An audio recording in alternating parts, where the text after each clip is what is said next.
Mommy, I said sorry.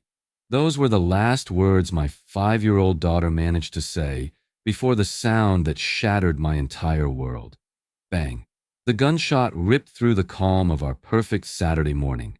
I remember the smell of coffee still in the air, the sound of birds outside, and then the scream. My daughter's scream. It was a sound that didn't belong in this world. For a single second, everything froze. The mug fell from my hand and shattered on the floor, and then I ran. But before I tell you what I saw when I reached that driveway, I need to take you back to how that morning began.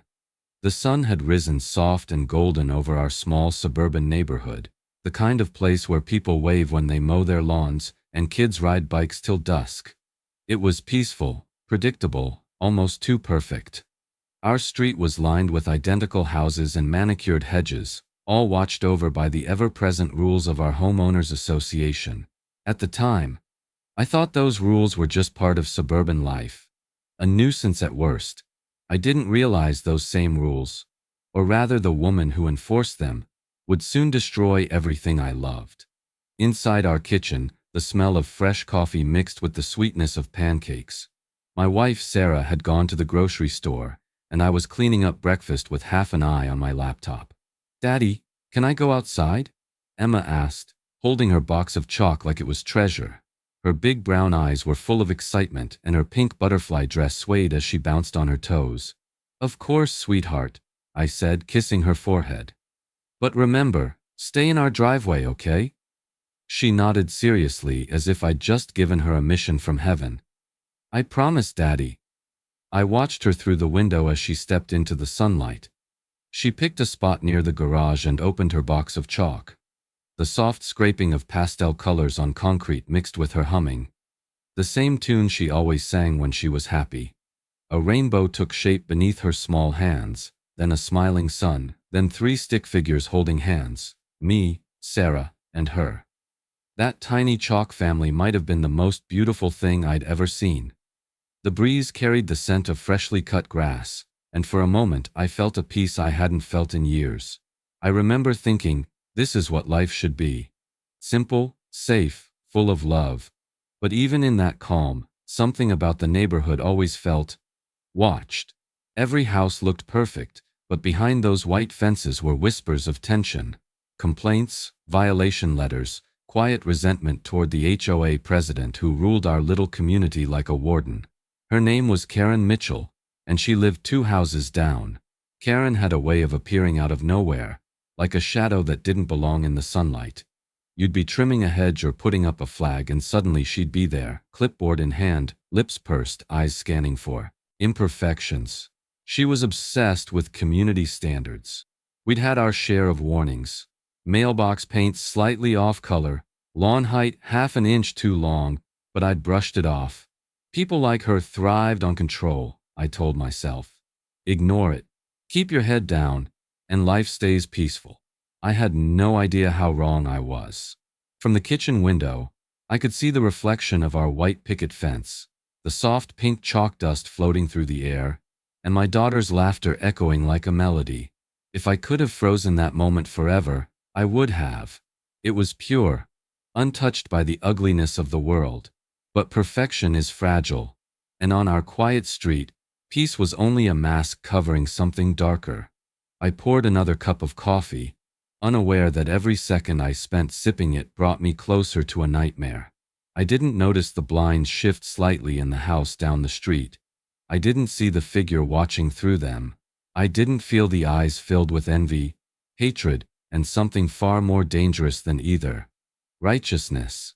The clock on the wall ticked toward 10:15 a.m. My phone buzzed with an email, and I turned away from the window for just a moment.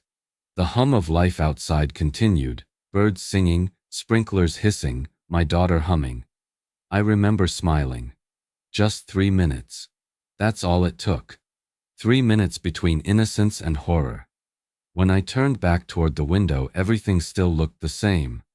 The world still looked perfect. But somewhere deep down, a chill ran through me. Something was coming. I didn't know it yet, but someone was watching. And in just 3 minutes, my whole world would fall apart. From the day we moved into Maple Grove Estates, everyone had warned me about her. Keep your lawn trimmed, they'd whisper. And never park on the street overnight, Karen will notice. I thought they were exaggerating. Every neighborhood has that one person who takes rules too seriously, right? But the first time I met Karen Mitchell, I realized she wasn't just strict. She was something else entirely. She lived 2 houses down, in a beige colonial that looked like it had been painted by perfectionism itself. Her lawn was immaculate, every blade of grass trimmed to regulation height. Even her roses grew in identical symmetry, as if afraid to disappoint her. Karen was in her late 60s, but she carried herself like a soldier on patrol. Her gray hair was pulled so tight it almost looked painful. Her mouth never smiled. And her eyes, cold pale blue and unblinking, had the lifeless calm of someone who believed she was always right. She introduced herself the week we moved in. I was carrying boxes and she appeared out of nowhere, clipboard tucked under her arm like a badge of office. "Welcome to the neighborhood," she said flatly. "I'm the president of the Homeowners Association." Her tone made it sound less like a greeting and more like a warning. She handed me a packet of rules, 32 pages long, and added, "I expect full compliance." Then she walked away without another word. At first, it was little things. A letter taped to our door about improper trash placement. A fine for our grass being 1 inch over maximum height. Another for leaving the porch light on during quiet hours. Every time, I'd pay it, hoping it would buy peace. But peace wasn't what Karen wanted. She wanted obedience. When winter came, she fined us for leaving holiday decorations up 2 days past the deadline. When spring arrived, she claimed our mailbox color didn't match HOA standards, even though it was the same color as hers. Her obsession wasn't about property values. It was about control. You could feel it in her voice, see it in her rigid posture. She didn't just enforce rules, she worshipped them. Then came the first time she turned her attention toward my daughter. It was a warm afternoon last summer. Emma was playing on the front lawn with her dolls, setting up a tiny tea party under the shade of the oak tree. I was fixing the gutter nearby when I heard Karen's voice, sharp and cutting. "This is not a playground," she shouted. I turned just in time to see her towering over Emma, her clipboard like a weapon. My little girl froze, clutching her doll. "These are community lawns," Karen barked. "No toys, no clutter. This neighborhood has standards." Emma's lip trembled. "I'm sorry," she whispered. "I'll clean it up." That was the first time I saw real fear in my daughter's eyes, and something inside me cracked. I walked over, my hands shaking, not with fear, but anger. "She's a child," I said firmly. "She's playing in our yard." Karen turned those icy eyes toward me. "Your property line begins at that mailbox. The rest is common space. If your child can't follow community rules, I'll file a formal complaint." Her voice was calm, too calm, like a serpent before it strikes. I wanted to argue, to shout, but I knew it would only make things worse. So I picked up Emma and carried her inside. She buried her face in my shoulder, sobbing quietly. That night, she asked me a question that broke my heart. "Daddy, why does the mean lady hate me?" I didn't know what to say. The next morning, I filed a complaint with the HOA board about Karen's behavior. But Karen was the board, president, treasurer, and enforcer all rolled into one. Nothing happened. Not even a warning. That's when I learned the first real lesson of HOA life. An HOA president cannot personally enforce penalties beyond written notice. Any abuse of authority should be reported directly to the county compliance office. I should have done that right then. I should have seen where this was going.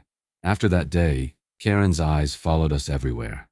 When Emma drew with chalk, Karen watched. When Sarah watered her flowers, Karen watched. Her blinds would move slightly, just enough to reveal that cold, watchful gaze. She sent more notices, fabricated violations that seemed designed to grind us down. It was as if we were living under surveillance, prisoners in our own home. But what haunted me most wasn't the letters or the fines or even her constant presence. It was the way she looked at Emma. Not like a child, like a problem, a threat, something to be corrected, not loved. One evening, as the sun dipped behind the rooftops, I caught her staring at us again. Her face was expressionless, her lips drawn thin, her eyes unblinking. In that moment, I felt a chill run through me so sharp it made my hands tremble. I saw something in her gaze that no bylaw could explain. Something dangerous, something broken. It was a Saturday morning again, sunlight spilling across our driveway. The kind of day that should have been simple and sweet. Emma had her little box of chalk tucked under her arm, the same one she'd used to draw rainbows and butterflies 100 times before. "Daddy, can I draw outside?" she asked, her voice soft, hopeful. I hesitated for a moment, thinking about Karen and her endless list of complaints. But then I looked at my daughter's face, so full of light, and I couldn't say no. "Yes, sweetheart. Just stay in our driveway," I said. "Not one step off, okay?" She nodded eagerly and ran out the door. From the kitchen window, I watched her kneel on the concrete. The chalk squeaked softly as she drew, colors blending into soft clouds of pink, yellow, and blue. She was drawing a big heart this time, and inside it, she wrote our names, Mommy, Daddy, and Emma, with uneven but proud little letters. That's the kind of innocence you wish you could bottle forever. I remember smiling, letting that small moment of peace wash over me. But peace never lasts long when Karen Mitchell is your neighbor. The first sign of trouble was her voice. Sharp, angry, and unmistakable. "What do you think you're doing?" she shouted. My heart sank before I even looked up. Through the blinds, I saw Karen marching toward my driveway, her face twisted in fury, her clipboard clutched in one hand. Emma froze, her piece of chalk still in her tiny hand. "I'm drawing," she said softly. "On my driveway." Karen's eyes burned like cold fire. "Your driveway," she hissed. "This is community property. You're vandalizing it. Chalk is defacement. It ruins the look of the neighborhood." Emma blinked in confusion. "But it's just chalk. It washes away when it rains." Karen's lips curled. "Rules are rules, young lady. No defacing the property. No exceptions." Her voice grew louder, shaking with rage. "You people think you can just do whatever you want here, but this neighborhood has standards." I dropped my coffee cup right then, the sound of it shattering on the kitchen floor echoing through the house. I sprinted for the door, my heart pounding. When I stepped outside, I saw Karen snatch the box of chalk from Emma's hands. "Hey!" I shouted. "What do you think you're doing?"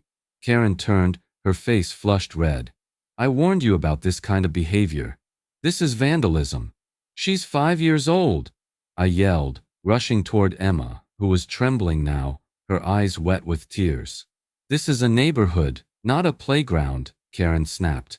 "Your child is destroying property values." And before I could stop her, she threw the chalk box. Hard. It hit Emma right in the cheek. The crack of plastic against her skin was louder than it should have been. Emma screamed, clutching her face, and fell backward onto the pavement. Something inside me snapped. I ran forward, scooped her up, and glared at Karen. "Get away from my daughter." Karen didn't move. She stood there, breathing hard, her hands shaking, not from fear, but from rage. "People like you," she spat. "People who think the rules don't apply to them. You don't belong here. You'll pay for this." "She's a child," I said through gritted teeth. "You just assaulted my daughter. Call it whatever you want," she said coldly. "But I'm filing a violation. A $5,000 fine. Maybe then you'll learn some respect." I felt my pulse hammering in my ears. "Go home, Karen. Now. Before I call the police." For the first time she smiled. A thin, cruel smile that didn't reach her eyes. "You're threatening me," she said quietly. "That's a mistake." Then as she turned to leave, I saw her hand brush against something under her cardigan. A small metallic glint caught the sunlight for a split second. My breath caught in my throat. Was that a gun? I stood frozen, my arms tightening protectively around Emma. Karen walked back to her house slowly, deliberately, like someone certain she was untouchable. She didn't look back. She didn't have to. Her message was clear. Inside, Sarah rushed to us as I carried Emma in.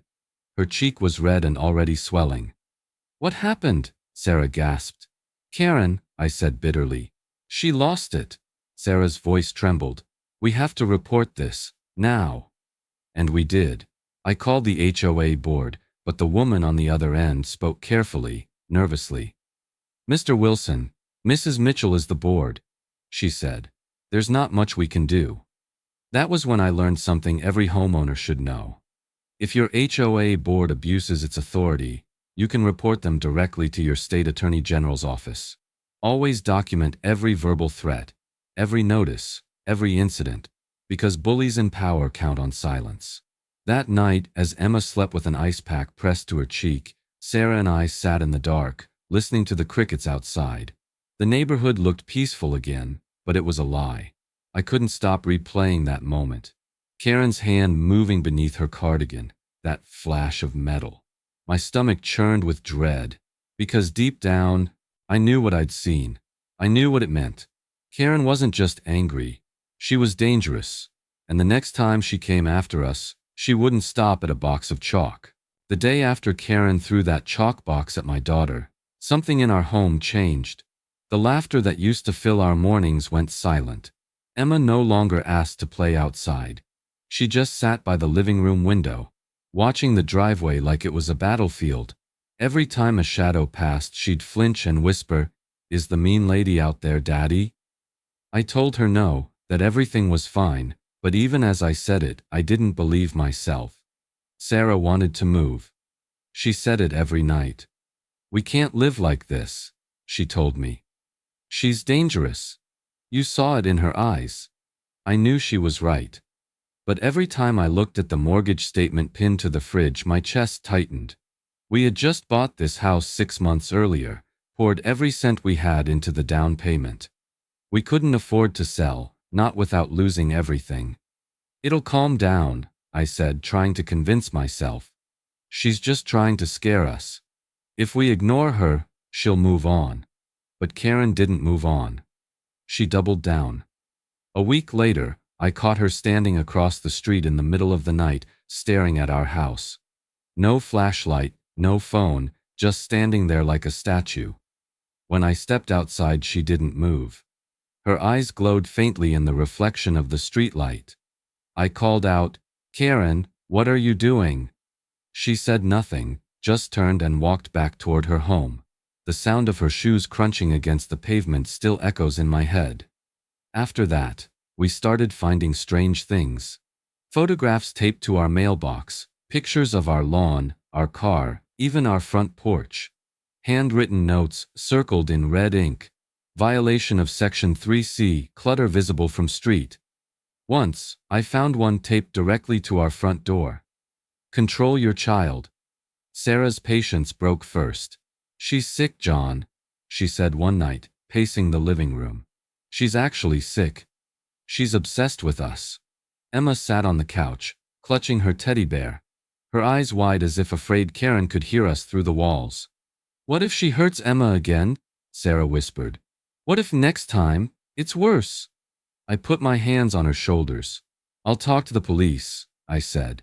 But even as the words left my mouth, I knew how that would go. We had already called once after the chalk incident. The officer had been polite, but helpless. "It's a civil matter," he'd said. "You'll need to deal with your HOA. We can't intervene unless there's a direct threat." But how do you prove a threat that hides behind smiles and paperwork?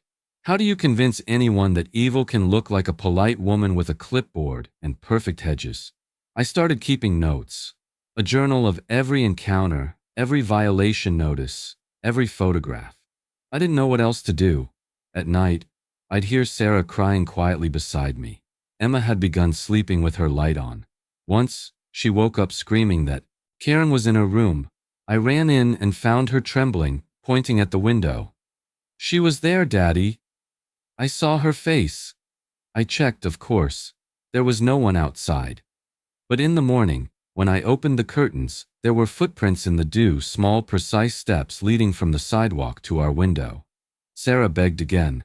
Please, John, let's go. We can stay with my sister. Just until we sell the house. But I was stubborn. We're not running, I said. That's what she wants. If we leave, she wins. Now when I look back, I see how foolish that was. How blind I'd become. Trying to protect my pride instead of my family. I told myself we were overreacting. I told myself Karen was just a bitter old woman with too much time on her hands. But deep down, I knew there was something darker in her. Something waiting. The days that followed blurred together in a haze of unease. I'd see her car slow down every time it passed our house. Once she stopped right in front, rolled down her window and took pictures. When I stepped outside, she drove off, but not before smirking. That smirk still haunts me. On the last night before everything fell apart, I remember sitting on the porch watching the moonlight ripple across our lawn. It was quiet, too quiet. I almost felt peace again. Sarah came out, sat beside me and whispered, "John, something bad is going to happen." I laughed it off, said she was just tired, but her words lingered, heavy in the air. That was the last calm night we ever had, because the very next morning, Emma asked if she could play outside again. She said she'd stay close. She said she'd be careful, and I said yes. If I'd listened to my wife that day, my daughter would never have been shot.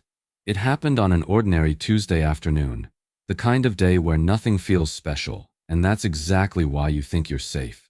I was at my desk, finishing a report for work, while the rhythmic tapping of Emma's little pink ball echoed through the living room window.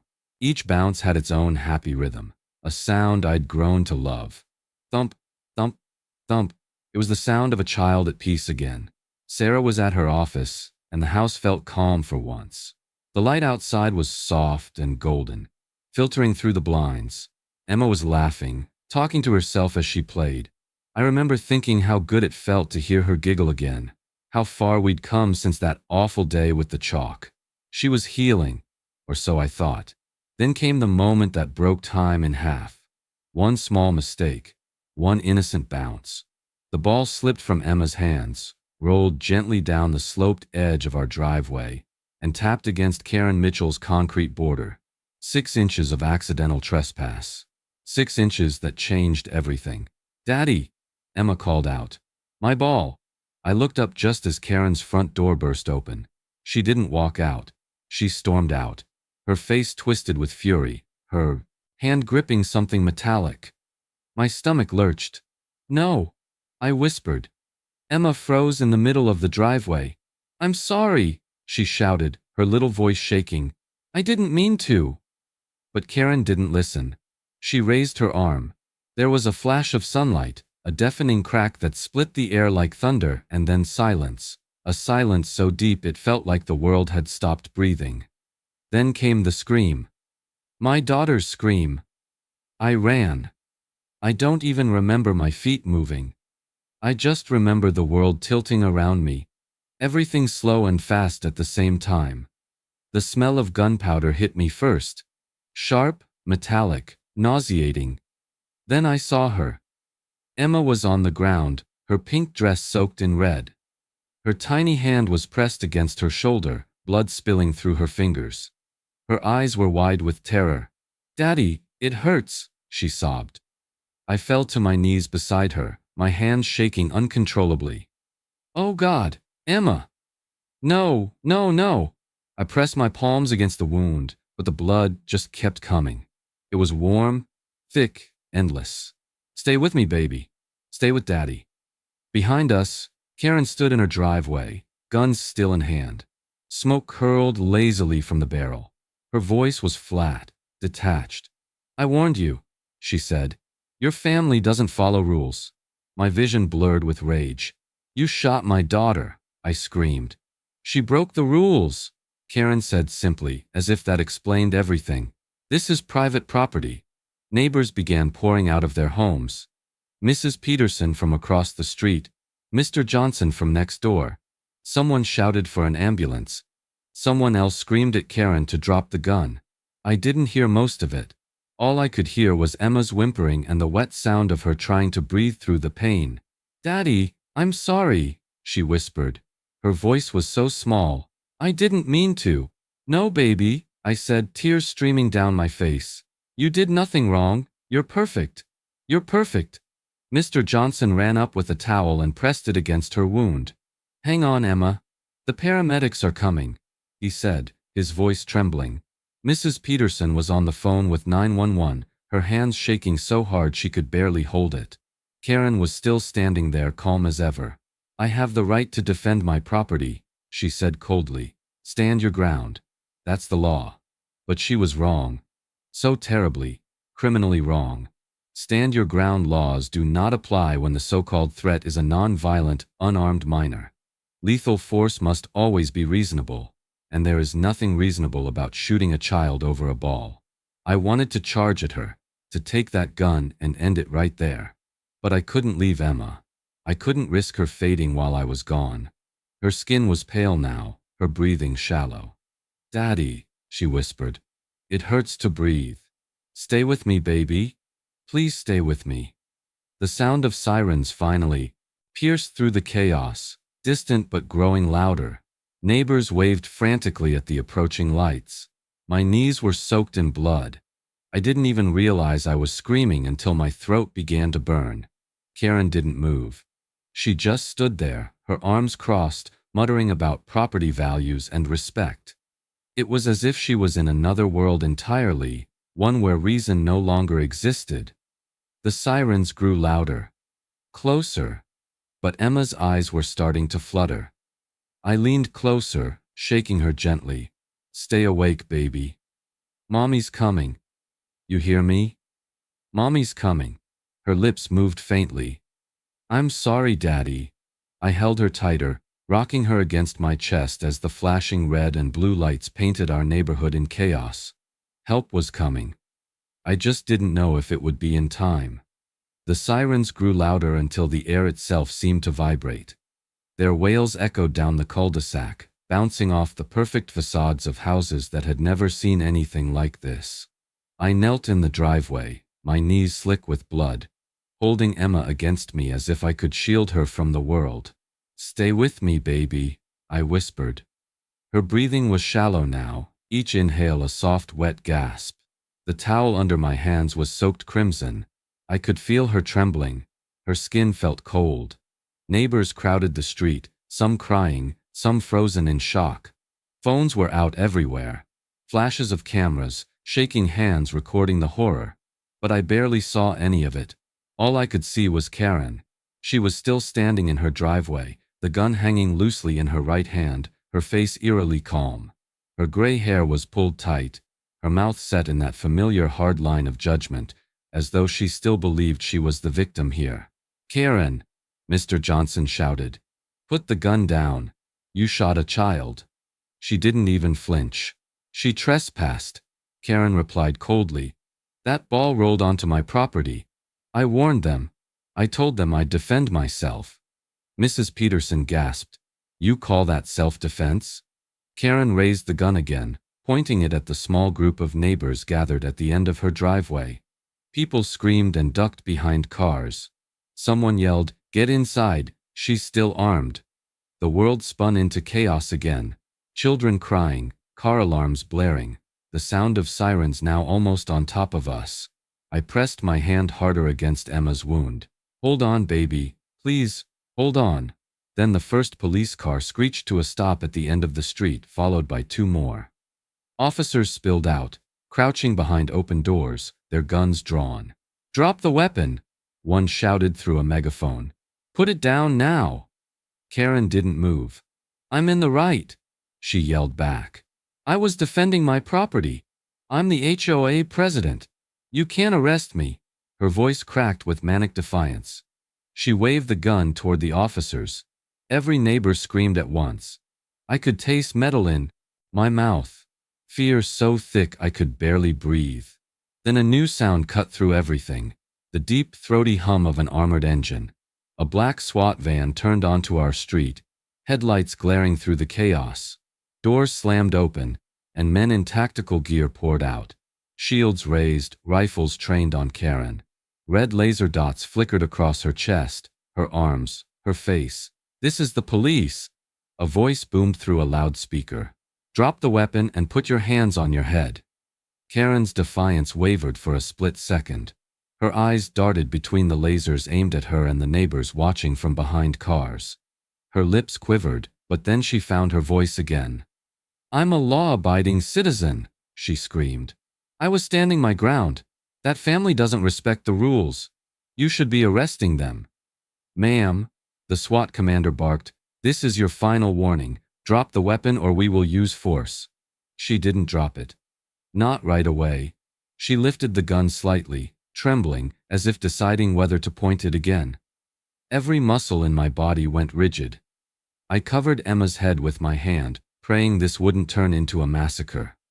Then it happened. Her resolve cracked. "Wait!" she cried. "Wait, I'm putting it down."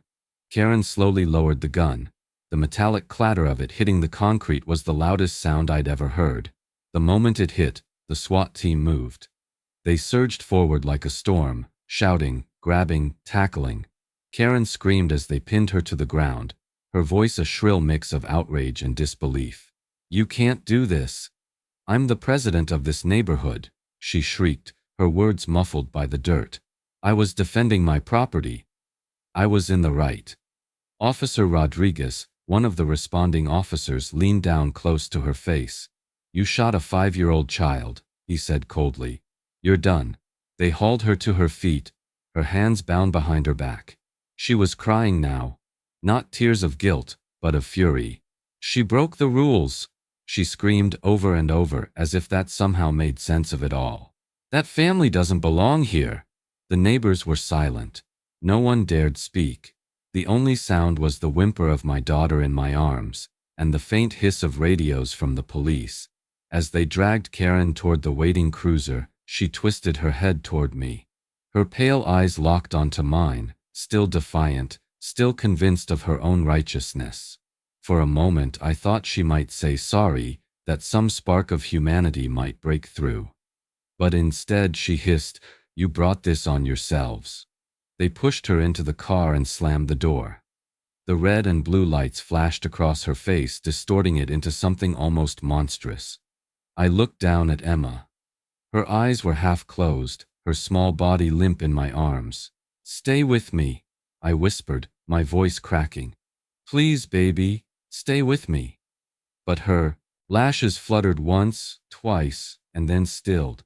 They dragged Karen away screaming, but my daughter's eyes were closing. The inside of the ambulance was a blur of red lights and noise. I sat hunched on the narrow bench, gripping Emma's tiny hand as paramedics worked frantically around her. Her face was pale, too pale, and her eyes fluttered open and shut like a candle fighting wind. "Stay with me, sweetheart," I whispered, my voice breaking. The metallic scent of blood filled the space. It clung to my hands, my shirt, my skin. Every bump of the road sent a jolt of pain through her body, and every cry from her lips tore a piece of my heart away. One of the paramedics, a young man with kind eyes, pressed gauze against the wound. "Bullet went through the shoulder," he said to his partner. "We've got an exit wound. Pressure's holding. Keep her talking." "Hey Emma," I said, trying to sound calm. "Remember your rainbow drawing? The one on the driveway?" She nodded faintly, her breath hitching. "It's gone now," she whispered. "The mean lady. She broke it." Tears blurred my vision. "It's okay, baby. We'll draw a new one, I promise. A big one. As soon as you get better." She tried to smile, but her lips trembled. "Daddy, I'm tired." "No," I said quickly. "No sleeping. You have to stay awake for me. Mommy's coming, okay? Mommy's coming right now." The sirens screamed through the night as the ambulance raced through intersections. I barely noticed the lights flashing outside. My world had shrunk to the rise and fall of my daughter's chest. When we reached the hospital, the doors flew open and the paramedics rushed her out. I ran beside the gurney, stumbling to keep up, shouting her name over and over. "I'm right here, Emma. Daddy's right here." They pushed her through double doors marked trauma surgery. "Authorized personnel only." A nurse stopped me at the entrance. "Sir, you can't go in." That's my daughter, I shouted, grabbing the frame of the door. That's my little girl. We'll do everything we can, she said softly, but you have to let us work. The door swung shut, and for the first time, silence hit me harder than any noise ever could. I looked down at my hands. They were shaking uncontrollably, streaked with dried blood. My knees buckled, and I sank against the cold wall of the hallway, my breath coming in ragged gasps. 10 minutes later, Sarah burst through the emergency room doors. Her face was wild with panic. "Where is she? Where's Emma?" she cried. When she saw me, blood-stained, broken, her legs gave out. I caught her just before she hit the floor. "She's in surgery," I choked out. "The bullet went through her shoulder. They said she might be okay." Sarah gripped my shirt with both hands, sobbing so hard she could barely breathe. "Might?" she gasped. "What do you mean, might? She's just a baby." All I could do was hold her and pray. Hours passed in that waiting room. The clock ticked louder than it should have, each second, stretching into eternity. I could still hear the echo of that gunshot in my head, the way Karen's voice had sounded, calm, certain, heartless. She broke the rules. Those words looped endlessly in my mind. Finally, the doors opened and a surgeon walked out, his blue scrub splattered with blood. Emma's blood. Sarah and I jumped to our feet. "Is she alive?" I asked, my throat dry.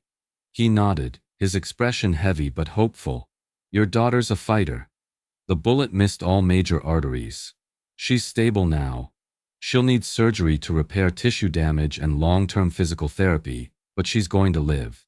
Sarah collapsed into a chair, sobbing in relief. I leaned against the wall, the weight of the world momentarily lifting off my chest. "Thank you," I whispered. "Thank you so much." The doctor hesitated before continuing. "But you should know, she's traumatized. Even under anesthesia, she was crying and apologizing. She kept saying, 'I'm sorry.' Those words stabbed deeper than any bullet ever could. When we were finally allowed to see her, she looked so small in that hospital bed. Tubes and wires ran from her body, a soft beat marking her fragile rhythm of life. I sat beside her, holding her uninjured hand, afraid to let go. Her eyelids fluttered, and when she saw me, tears welled in her eyes. "I'm sorry, Daddy," she whispered weakly. "I said sorry to the lady, but she shot me anyway." My chest caved in. "No, baby," I said, tears spilling freely now. "You did nothing wrong. Nothing. You hear me? This isn't your fault." She closed her eyes again, her breathing slow but steady. Sarah rested her head on my shoulder, both of us silent, both broken. The machines beeped steadily, the only proof that she was still here. Then, as if the universe couldn't let us have even one breath of peace, Officer Rodriguez appeared in the doorway. His expression was grim.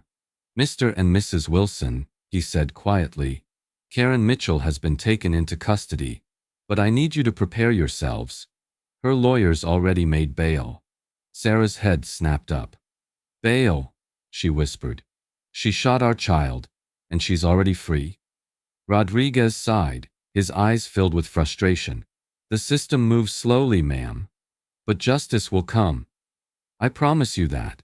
I looked at Emma, my innocent little girl lying beneath sterile hospital lights, and felt something inside me harden. Karen was free on bail while my daughter lay in a hospital bed. The morning after the shooting, our world changed again. This time, not from a gunshot, but from the blinding glare of media cameras. I hadn't slept. Sarah and I sat by Emma's hospital bed all night, listening to the steady beep of machines that were keeping our daughter alive. When the first reporter called my phone, I thought it was a mistake, but within hours, the story was everywhere. The headline hit like a sledgehammer. HOA president shoots 5-year-old over bouncing ball. By noon, the hospital parking lot was overflowing with reporters, news vans, and protesters holding signs that read, "Justice for Emma and no HOA above the law." Strangers I had never met were shouting our names, demanding interviews, crying for our daughter. I wanted to shut it all out, But I also wanted the world to know what Karen Mitchell had done. So when a local journalist approached me in the hallway, I agreed to speak. I stood in front of the hospital's entrance, the cold wind biting my face, and told them the truth. My daughter is 5 years old, I said into the camera.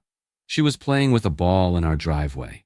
Her ball rolled a few inches onto a neighbor's property, and that woman shot her. Shot her. For being a child. For playing. And now while my daughter lies in a hospital bed fighting to recover, that woman is free on bail. Is this what justice looks like? The clip went viral within hours. Millions watched. My phone exploded with messages. Friends, family, complete strangers, all offering support, outrage, prayers. Sarah cried when she saw the outpouring of love online, but behind those tears was a different emotion: disbelief. Because while the public was demanding justice, Karen Mitchell was already preparing her defense. By the next day, every major network had picked up the story. News anchors spoke her name with disgust. Commentators dissected every detail of our HOA, every bylaw, every complaint she'd ever filed.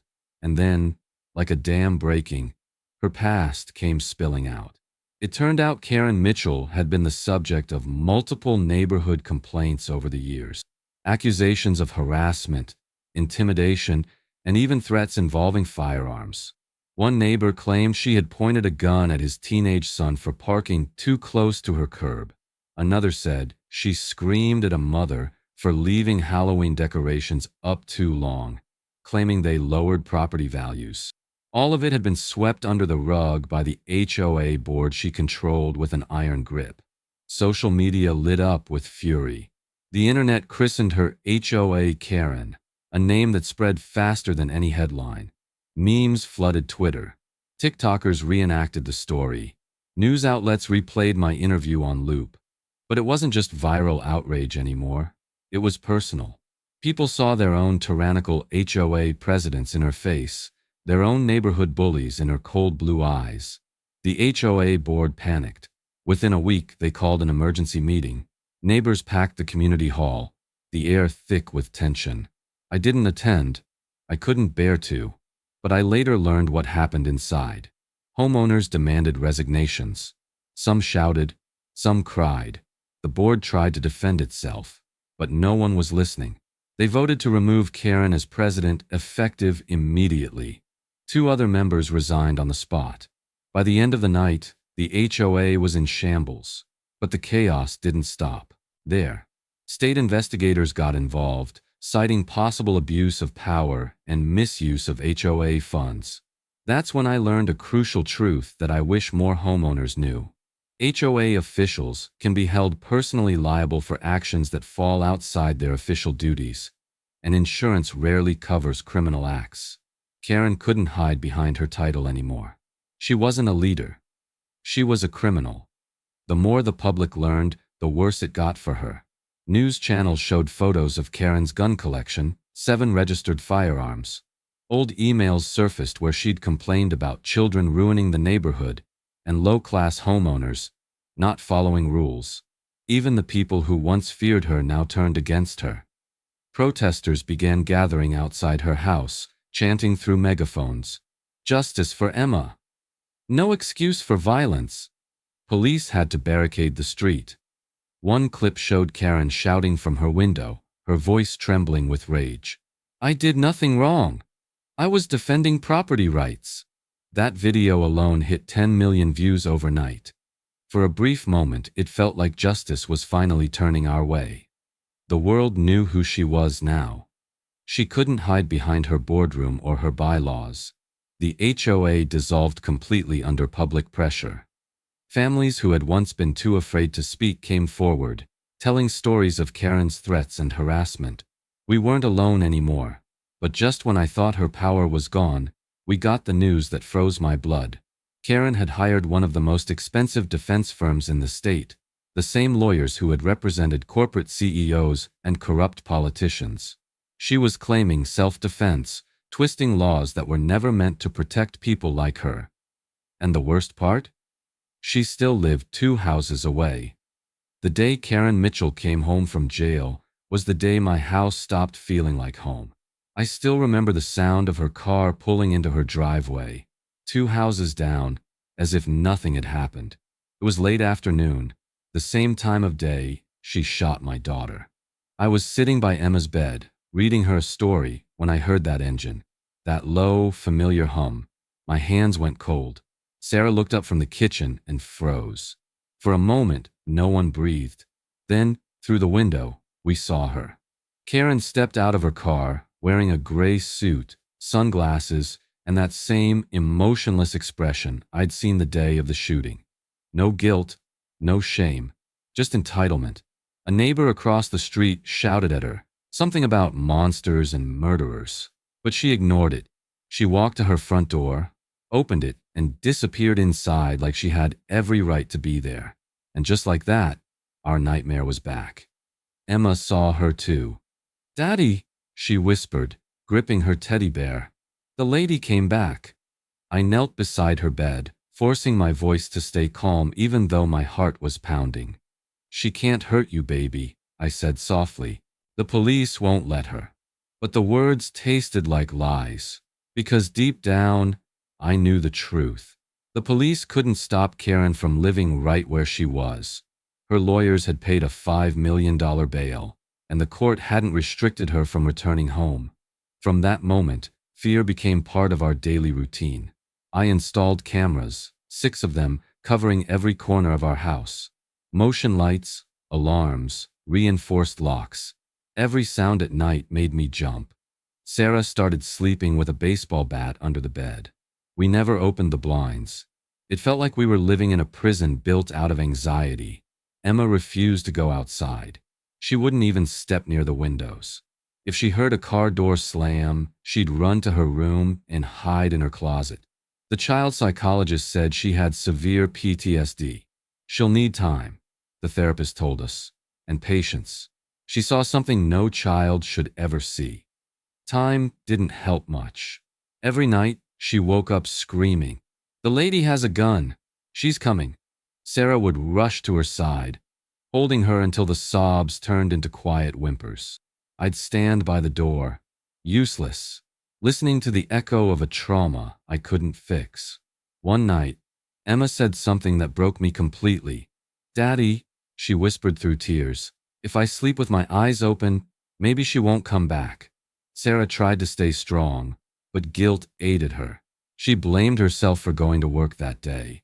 "If I'd been home, maybe I could have stopped it," she said over and over. I told her it wasn't her fault, but she didn't believe me. She barely left the house anymore. She'd sit by Emma's window during the day, just watching, guarding. The woman I married was fading before my eyes. As for me, I became obsessed. I watched the security camera feeds constantly. Every flicker of light, every shadow, sent my heart racing. Once, at 3 a.m., I saw a movement on the screen, someone walking past our mailbox. I ran outside, barefoot, clutching a flashlight. There was no one there, just the quiet hum of the streetlight and the heavy feeling of being watched. Karen, meanwhile, went on living like nothing had happened.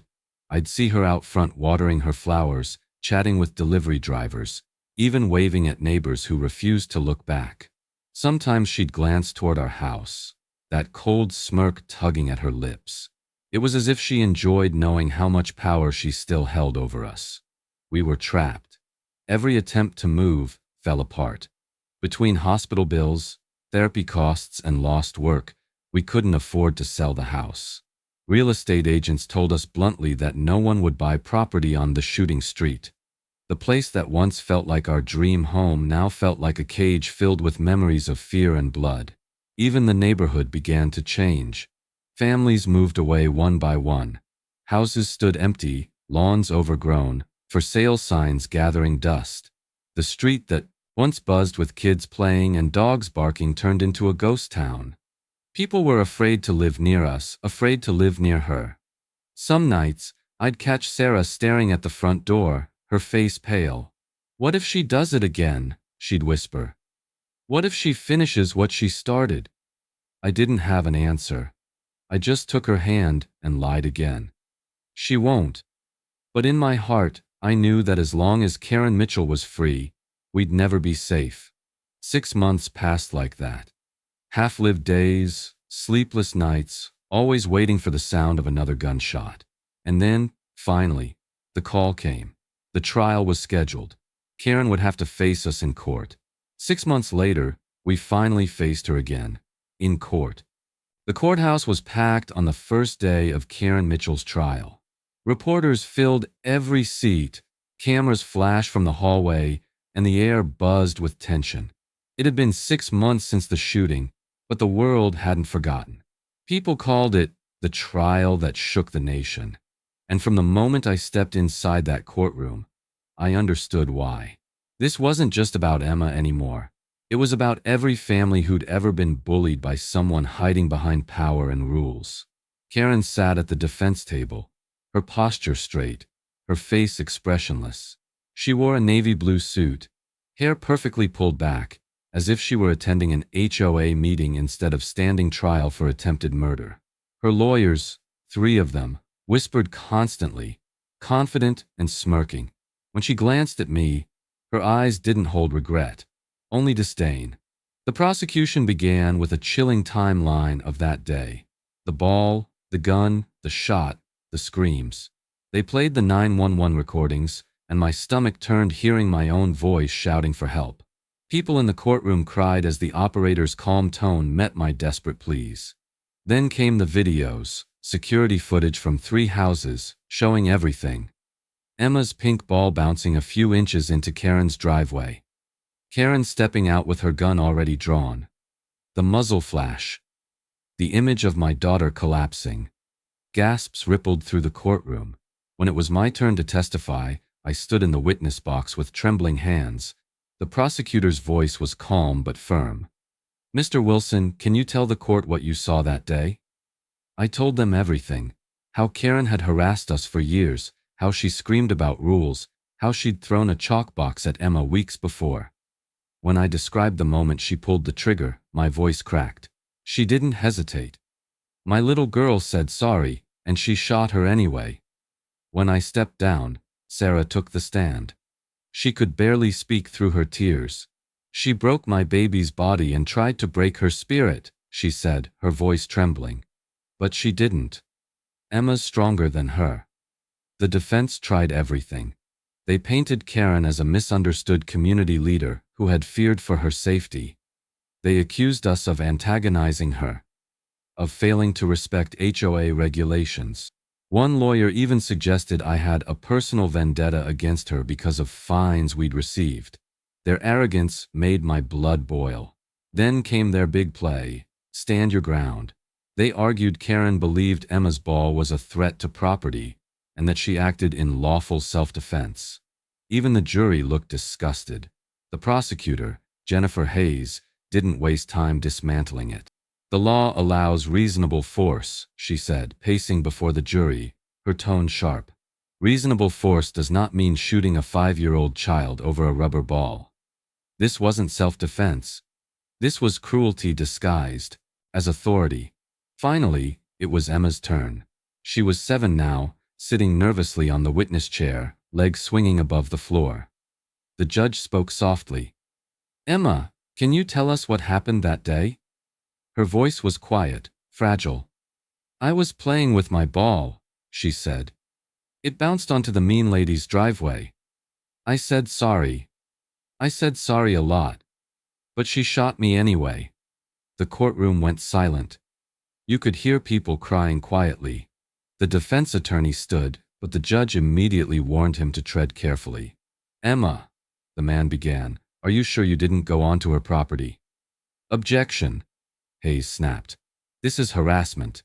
"Sustained," the judge said sharply. "Move on." Emma looked down, tears dripping onto her hands. "I didn't go on her property," she whispered. "Only my ball did."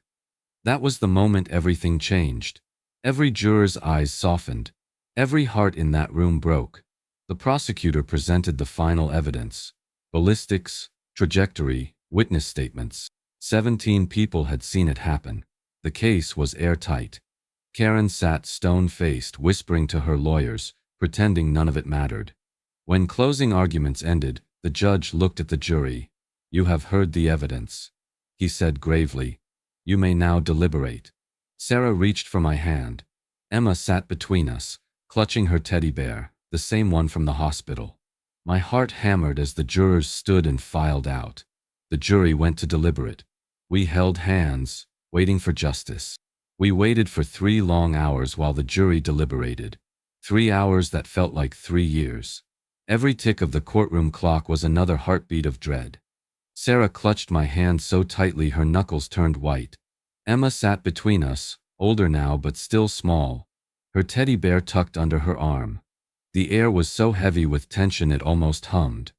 Then finally the bailiff opened the door. "The jury has reached a verdict." Everyone stood as the jurors filed in, their faces solemn.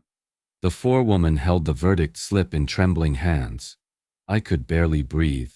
My mind kept flashing back to that day. The ball, the gunshot, the blood. All of it led to this moment. The judge took the paper, scanned it once and handed it back. "On the count of attempted murder," he said, his voice echoing through the courtroom. "How do you find the defendant?" The forewoman's voice was steady. "Guilty." Sarah gasped, her hand flying to her mouth. My legs nearly gave out. The words kept coming, each one a hammer striking down years of pain. "On the count of assault with a deadly weapon?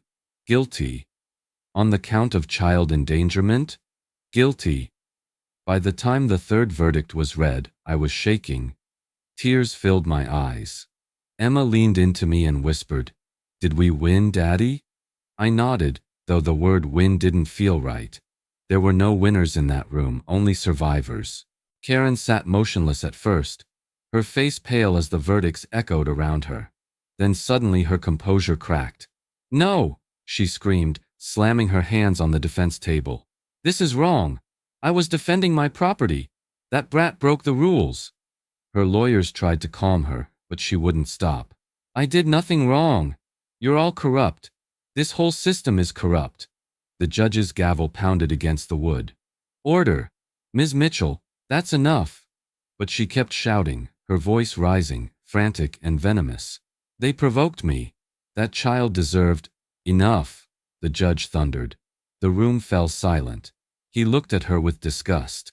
"In all my years on this bench," he said slowly, "I have seen criminals, liars, and killers, but I have rarely seen someone so remorseless. You shot a 5-year-old child over a ball, and you still believe you were right." Karen glared back defiantly. "I am right. Rules are rules." The judge shook his head. "Rules without humanity are nothing. You destroyed a child's innocence and terrorized a family. For that, you will spend the rest of your life paying the price." He straightened his papers and spoke the words I'd been praying to hear for months. "Karen Mitchell, I sentence you to life in prison without the possibility of parole for 25 years. The courtroom erupted, some people clapping, others crying. Sarah collapsed against me, sobbing into my shoulder. Emma hugged us both, whispering, "She can't hurt us anymore." Karen screamed as deputies grabbed her arms. "You can't do this. I'm the HOA president. I have rights. You'll regret this." Her voice faded as they dragged her away, her once commanding presence reduced to nothing. The judge watched her go, then turned to the jury. "Justice," he said quietly, "has been served." As we walked out of that courtroom, I looked down at my daughter's scarred shoulder and thought of everything we had lost. Peace, innocence, safety. But as the sun hit her face and she smiled faintly, I realized something else. She took so much from us, but she didn't win. It's been 3 years since that day. The day the gunshot tore our lives apart. 3 years since Karen Mitchell walked out of her house for the last time. She's still in prison, serving life, and though justice was served, the scars she left behind haven't faded completely. But something else has grown in their place, something stronger. Hope. We sold that house a year after the trial. Packed what little peace we had left and drove until the memories couldn't follow us. We bought a small place in the countryside. No HOA, no bylaws, no one counting the color of our mailbox or the length of our grass. For the first time in years, silence feels safe. The only rules here are kindness and decency, the kind no committee can vote away. Emma is 8 now. She still carries a small scar on her shoulder, a reminder of how fragile innocence can be. But she's smiling again. She goes to therapy twice a week and talks about the bad dreams less and less. Last week, she asked if she could play outside. I held my breath as she stepped into the sunlight, her pink bike gleaming beneath her. She rode down our gravel driveway, hair flying behind her, laughter echoing across the field. Sarah and I stood on the porch, holding hands, tears blurring our vision. For the first time in 3 years, our daughter wasn't afraid. At school, her teacher asked the class to write letters about something they survived. When Emma brought hers home, we both cried as we read it. She wrote, "When I was 5, a bad lady shot me because my ball bounced. I thought it was my fault, but it wasn't. My mommy and daddy told me the truth. It's never your fault when someone is mean or hurts you. I was scared, but I got better. I still draw rainbows, and I'm still brave." That letter sits framed above my desk, a reminder of what truly matters. And if you take anything from our story, let it be this: no rule, no bylaw, no position of authority is worth a life. Always report abuse. Always document threats. Silence protects the powerful, not the innocent. If you've ever faced HOA abuse or a power-hungry authority, share your story below. Let's make sure this never happens again. Power without compassion destroys lives, but courage, truth, and community can bring justice back. Never stay silent when someone abuses authority, because silence protects the abuser, not the innocent.